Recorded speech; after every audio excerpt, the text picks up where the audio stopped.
Good evening friends, welcome to our page talks with Yogesh Maheshwari. आज हम बात करेंगे एक मोस्ट अवेटेड आईपीओ के बारे में, जो कि काफी टाइम से आना था, लेकिन बीच में मार्केट खराब हो जाने के कारण गवर्नमेंट लाई नहीं और इसके कारण डिले भी हो गया। लेकिन अभी भी मार्केट कंडीशन सही नहीं है, फिर भी आईपीओ आ गया। जी हाँ दोस्तों, बात करेंगे एनटीपीसी ग्रीन एनर्जी आईपीओ के बारे में।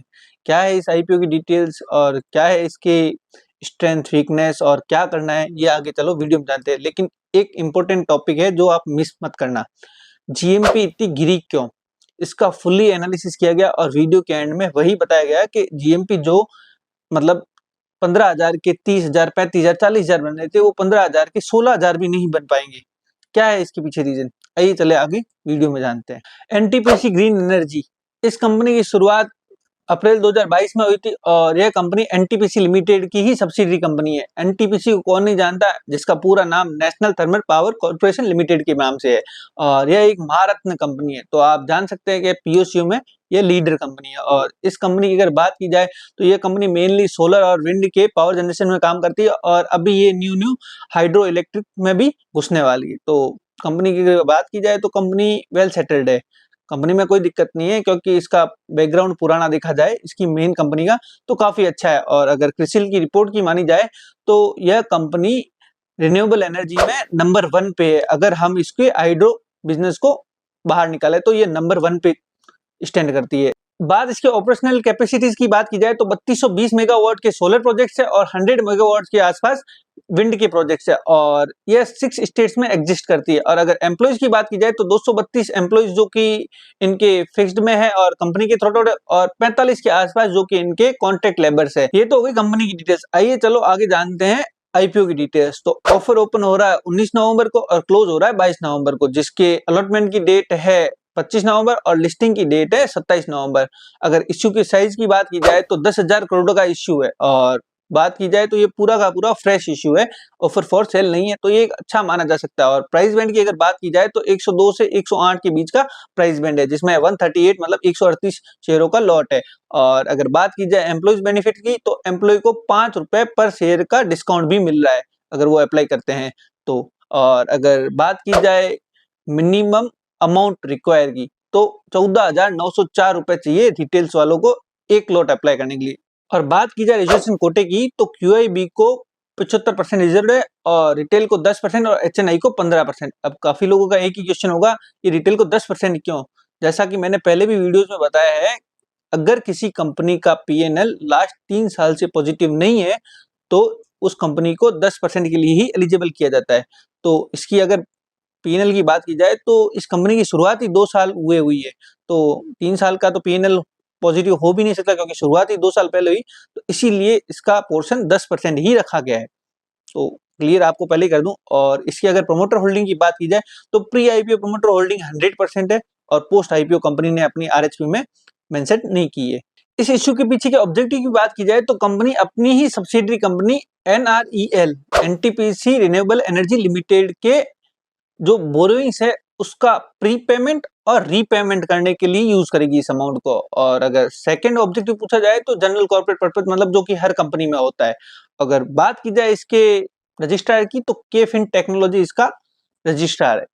ये तो हो गई आईपीओ की डिटेल्स। आइए चलो आगे जानते हैं इसके फाइनेंशियल्स के बारे में। अगर फाइनेंशियल देखा जाए तो 2023 में 170 करोड़ के आसपास का रेवेन्यू था और वहीं 2024 में बढ़कर 2037 करोड़ के आसपास हो गया। और वहीं 2025 के मिड की बात करें 30 सितंबर 2024 तो 1132 करोड़ का रेवेन्यू होगा। और वहीं अगर पीएनएल की बात की जाए तो 171 करोड़ का 2023 में था और 2024 में बढ़कर 344 करोड़ हो गया। और अगर 2025 के मिड की बात की जाए 30 सितंबर 2024 की तो 175 करोड़ के आसपास का प्रॉफिट हो गया।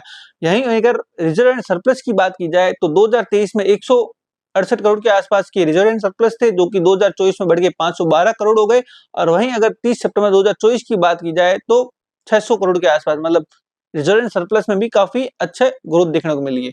और वहीं अगर बात की जाए ईयर ऑन ईयर बेसिस की तो 2023 और 24 के ईयर ऑन ईयर अगर बेसिस की बात की जाए तो 1094% की रेवेन्यू में ग्रोथ हुई है और प्रॉफिट की ग्रोथ 101% के आसपास, मतलब काफी अच्छी ग्रोथ देखने को मिली है।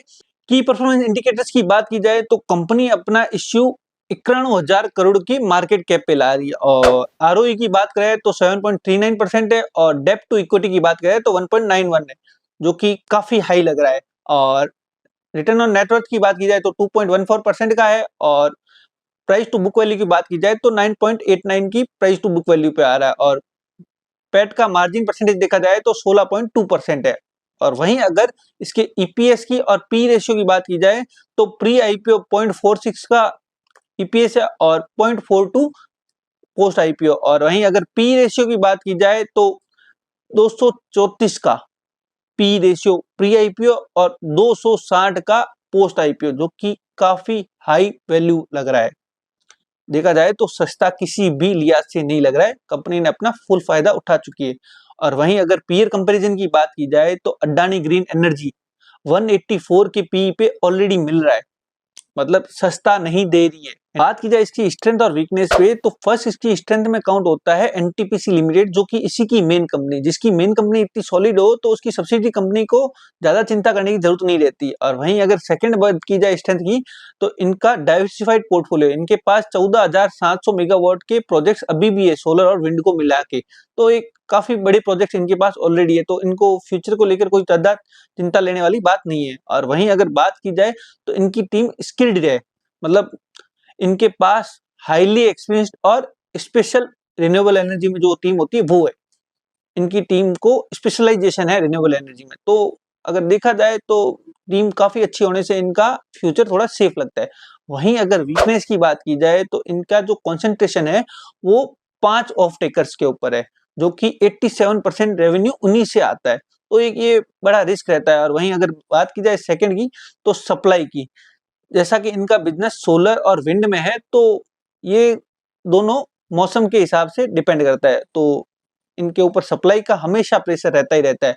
और थर्ड है इनका प्रोजेक्ट डिले, इनकी सप्लाई में कोई भी इश्यू आएगा तो इनकी कॉस्ट पे इम्पैक्ट पड़ेगा और कॉस्ट की इम्पैक्ट पड़ने से इनकी कैश फ्लो और इनकी प्रॉफिटेबिलिटी पे डायरेक्ट इम्पैक्ट पड़ेगा, तो ये इनके लिए एक नेगेटिव है। अब ये तो हो गई सारी डिटेल्स। अब कुछ लोगों का एक क्वेश्चन है, क्या इस कंपनी में शेयर होल्डर कोटा है या नहीं है? तो एनटीपीसी ग्रीन एनर्जी ने 10% रिजर्व रखा है शेयर होल्डर कोटा के लिए, जिसके पास भी एनटीपीसी लिमिटेड का एक भी शेयर है वो शेयर होल्डर कोटा में एलिजिबल हो सकता है, लेकिन कंपनी ने आरएचपी फिल की उससे पहले लिया हुआ होना चाहिए, उसके बाद का कोई मायने नहीं रखता।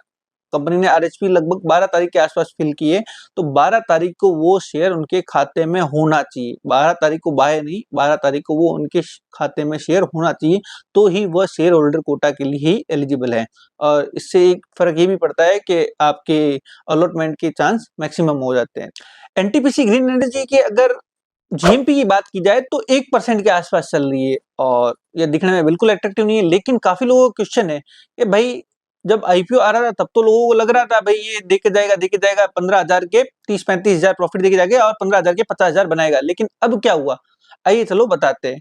एनटीपीसी का लोग टेंटेटिव आइडिया लगा रहे थे 20 रुपए के आसपास आएगा, जो कि पहले ये अंदाजा था, और 20 रुपए का आएगा, 40 रुपए इसके नाम क्या जीएमपी चल रही थी, तो 60 रुपए के आसपास लिस्टिंग होने की संभावना थी और कंपनी अपने 1500 करोड़ शेयर अलॉट करी थी, तो मतलब कंपनी अपने 20 इंटू 1500 करोड़ तो 30,000 करोड़ के आसपास के मार्केट कैप पे आ रही थी, और लिस्टिंग के बाद वही 60 इंटू 1500 करोड़ मतलब 90,000 करोड़ के आसपास हो जाता।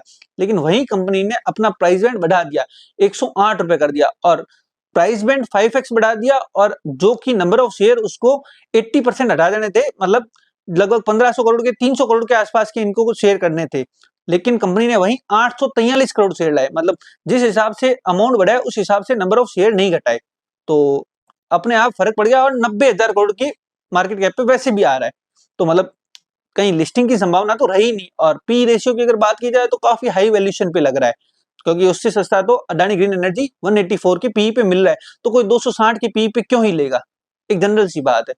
अब बात करते हैं कि भाई इसमें लगाना है या नहीं लगाना है। पर्सनली मेरा ये रहता है कि किसी भी आईपीओ में 20-30% मिनिमम जीएमपी ना हो तो लगाने का कोई मतलब नहीं, क्योंकि आईपीओ का मेन मोटिव होता है लिस्टिंग गेन। अगर लिस्टिंग गेन ही नहीं मिले तो उस आईपीओ को लगाने के क्या ही लेना।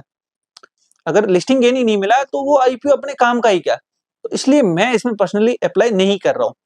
जैसा कि मैंने लास्ट वीडियो में बताया था, स्विगी क्यों मतलब अट्रैक्टिव लग रहा है, क्योंकि स्विगी की वैल्यूएशन अच्छी थी, और यहाँ वैल्यूएशन ही इसने कंपनी ने पूरी ले ली तो अट्रैक्टिव है ही नहीं। अगर देखा जाए पुराने आईपीओ में तो एनर्जी सेक्टर के है वारी एनर्जीज आईपीओ आया था, तो वारी एनर्जीज में 42,000 करोड़ की मार्केट कैप पे कंपनी लाई थी और जो कि लिस्टिंग के बाद बढ़ के 84,000 करोड़ और 90,000 करोड़ के आसपास हो गया था, मतलब जस्ट डबल कंपनी ने गैप रख रखा था। और वहीं अगर प्रीमियर एनर्जीज की बात की जाए तो 20,000 करोड़ के मार्केट कैप पे आई थी और वहीं बढ़ के 44,000 50,000 करोड़ के आसपास मार्केट कैप हो गया था। क्यों? क्योंकि कंपनी ने वैल्यूएशन छोड़ी थी, लिस्टिंग गेन के लिए रखा था अमाउंट, लेकिन यहाँ एनटीपीसी ग्रीन एनर्जी ने बिल्कुल नहीं रखा, तो ये मार्केट इसको उसी हिसाब से रिस्पॉन्स देगा। Thank you friends for watching us, and अगर आपके पास कोई भी सजेशन हो या ये वीडियो कैसी लगी कृपया कमेंट में बताएं। और मेरा आप सबसे रिक्वेस्ट है कृपया कमेंट जरूर करें, क्योंकि कमेंट से ही